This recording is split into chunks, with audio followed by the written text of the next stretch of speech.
Kaiba has the Millennium Puzzle in his spaceport shaped in his company's logo that would make Elon Musk say, People should not work this hard. I'm not. Unfortunately, he can't complete the puzzle without all pieces and has workers work what is for sure not in violation of any labor laws to find it. While this is happening, Yugi and the gang are finally ready to graduate high school after a rough year of dueling for souls, stopping dastardly villains in shadow games, going in and out of virtual worlds, and watching each other nearly die. Tay is preparing to travel overseas to study dancing. Tristan complains about being a trust fund baby because he's inheriting his father's factory. Joey wants to become a pro duelist since he's placed top 4 twice using things like Baby Dragon and Swordsman of Landstar. And Yugi wants to create a new game in Germany, probably Magic the Gathering, the inferior version of Yu-Gi-Oh! It's a joke, guys, please like me. No one asks Bakura what he's doing because he stopped being interesting the second evil Bakura left his body. As the gang go back into their classroom, they see a brooding student in the back of the class. We've seen enough anime to understand that his haircut means he's either the new anti-hero or villain.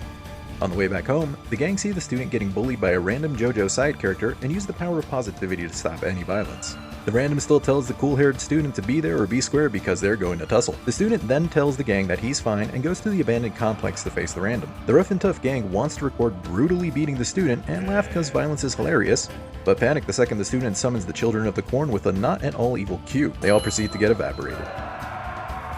At the same time, Kaiba uses the latest and greatest pre-Y2K technology to challenge AI attempt to a card game where he tries to prove he can win on Dark Souls difficulty in the middle of Cathedral.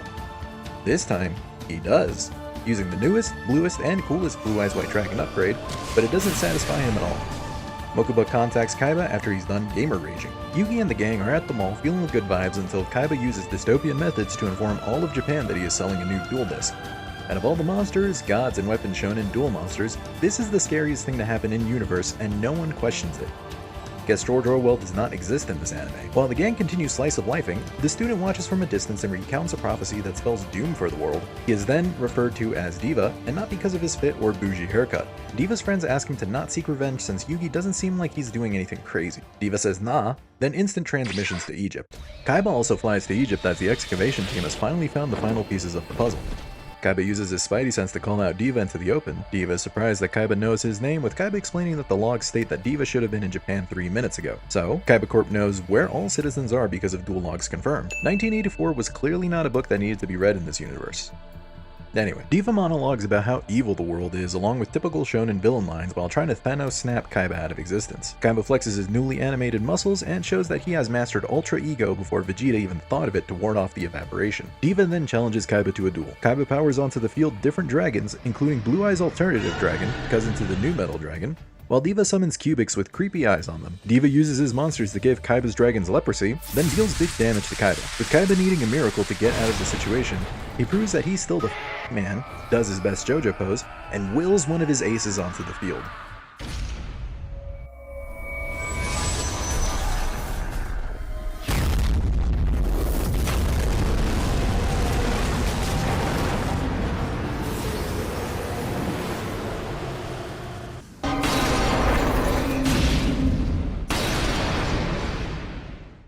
The duel is interrupted as the excavating team has successfully gotten all the pieces of the puzzle together, and Kaiba Corp hightail out of there. Diva is able to grab inside of the case and takes 2 pieces of the puzzle. One of Diva's friends, Mani, is still bopping around the tomb and sees a Millennium Item glow. Back at the school, Yugi is in the middle of giving a practice speech while Diva is brooding in the back. A girl named Sarah appears and pleads Diva to not seek revenge, but Diva says that they will be bound to this dimension if they cannot prevent the resurrection of the Pharaoh. He hands Sarah a piece of the puzzle, with Sarah saying that there are people in this dimension that want to help. Slice of life shenanigans take place with Joey showing off his new Red Eyes deck that we never see him play in this movie. As a Red Eyes player and fan, I hurt to this day! While the gang are goofing around like the lazy millennials society claims they are, Kaiba is busy advancing 1999 technology to rival the 2190s by taking an elevator from Earth to his space station to assemble the puzzle. Yugi is in his grandpa's game shop building his new deck when Sarah visits him. She recounts the tale of a pharaoh named Shadi Shin that gathered the Millennium Items in order to guide the pharaoh's soul to the afterlife.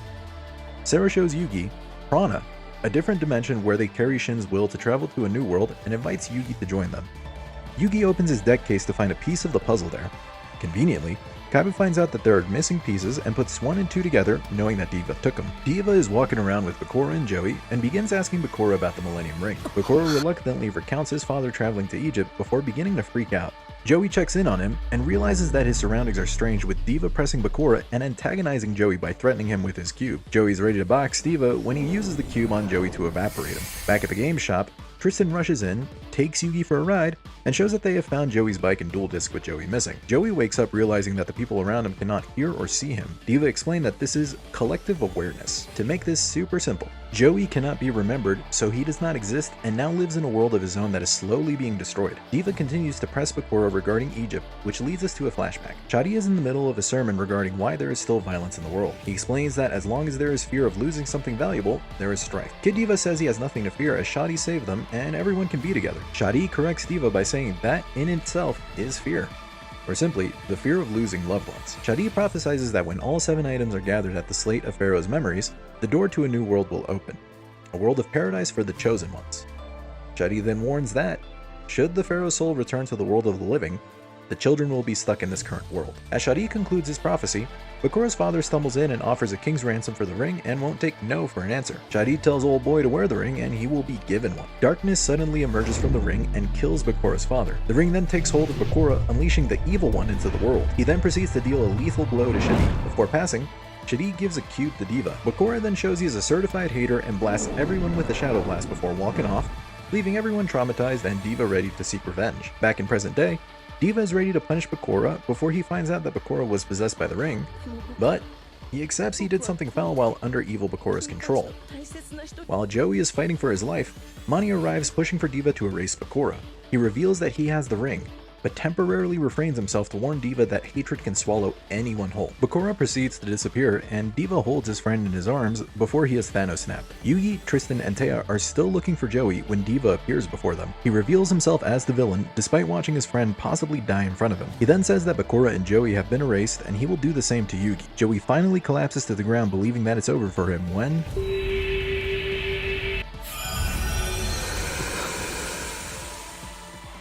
Joey reappears and confirms to Diva that the bonds of friendship he shares with everyone can overcome being erased into nothingness.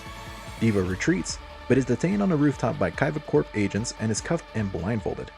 The Orwellian world this has become is scary. Kaiba then proceeds to stop all traffic in the middle of the city to challenge Yugi to another card game and flashes the puzzle at him. He says 2 pieces are missing and claims that he is after one more duel with Atem so he can put him to rest.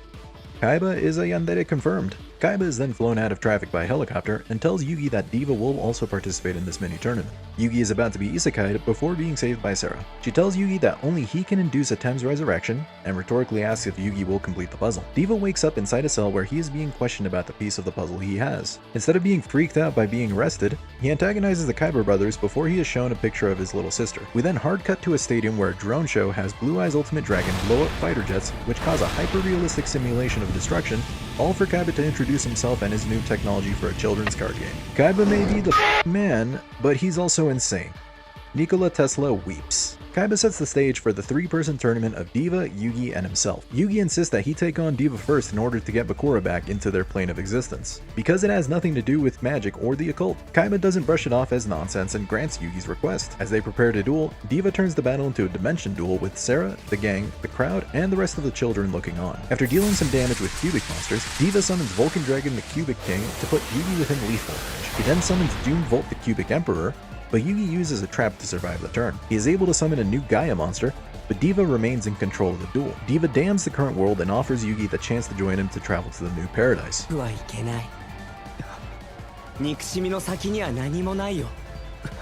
Diva has a series of flashbacks seeing the cruelty of humans before being rescued by Shadi that reinforces his ideals, then prepares to go for lethal before Yugi turns the tables with his Dimension Trap trio, causing Diva to go into an infinite loop where his weakened monsters has to keep attacking and Gaia calls game. Diva disappears, and Bakura is returned to their dimension. Yugi doesn't get a chance to celebrate, as Kaiba wants the last 2 pieces to the puzzle to get another chance at that Farusi. That sounded weird saying out loud. Yugi and Kaiba then prepare to duel. Kaiba immediately goes on the offensive and brings out Blue Eyes, while Yugi is able to bring out Dark Magician. Forever rivals will rival forever.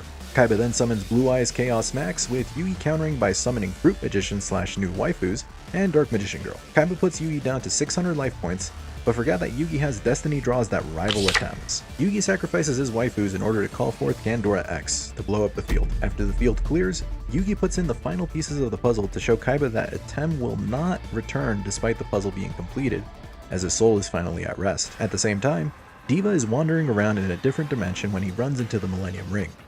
He is then taken by the darkness. Kaiba refuses to believe that Atem cannot return by activating his Yandere card to bring back Blue Eyes from the grave, but Yugi calls forth his and Atem's ace, Dark Magician, by banishing both graves, which leaves Kaiba completely open and goes for game. As the life point counter goes close to 0, the entire stadium is engulfed in darkness. A corrupted Diva uses the cube to open the plane to the new world and corrupt it with hatred. Kaiba and Yugi then prepare to defend the world in a dimension duel. Much like a shadow game, for every life point lost, a portion of the duelist's body is lost to the darkness. Despite building up their fields, Corrupted Diva surrounds his with more cubics and takes control of the duel. Corrupted Diva summons Crimson Nova Trinity, the Dark Cubic Lord, and attempts to end Yugi. Kaiba uses his trap card to redirect lethal to himself.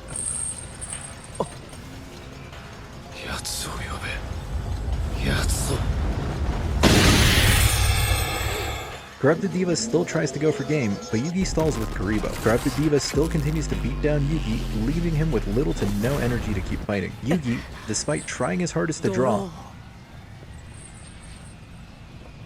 collapses. ごめん。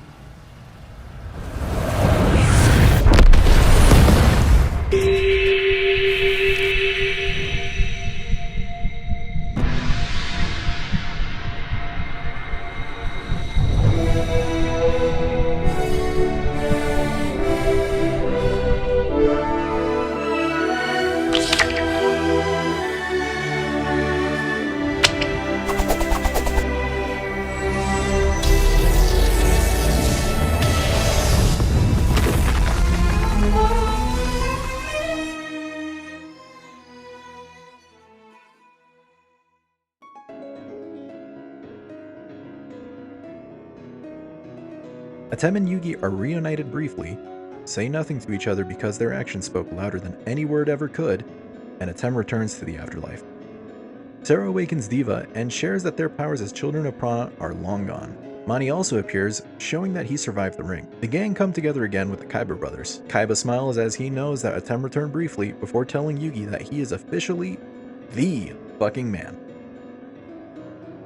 Sometime later, Yugi gives the commencement speech, proving that nothing can traumatize him, and the gang celebrates graduation. In Egypt, Diva and his friends prepare to journey through the world, but this time in a positive light. Yugi and the gang send off Taya at the airport, and everyone looks towards the sky. Kaiba, however, leaves the company in the hands of his little brother that has absolutely never been kidnapped before rocketing between dimensions because this man absolutely needs one more thing to complete his young life. He walks through the desert heat and into the throne room, prepares his duel disc, and finally sees Atem in the flesh. Atem stands up and smiles at his forever rival before the movie cuts to black.